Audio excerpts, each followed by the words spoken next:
क्या आपने कभी सोचा है कि पेड़ आपस में बातें कर सकते हैं?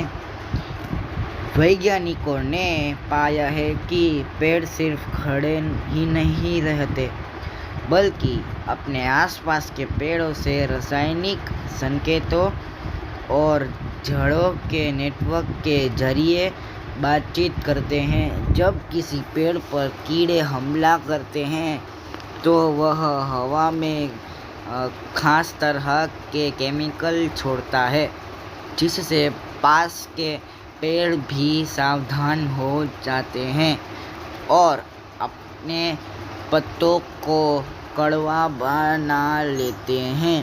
यानी पेड़ों का भी अपना सीक्रेट चैट सिस्टम होता है, जिसे वैज्ञानिक वुड वाइड वेब कहते हैं।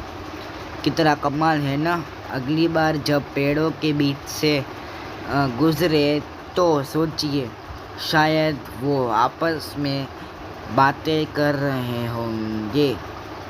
लाइक सब्सक्राइब ज़रूर कर देना इस चैनल को।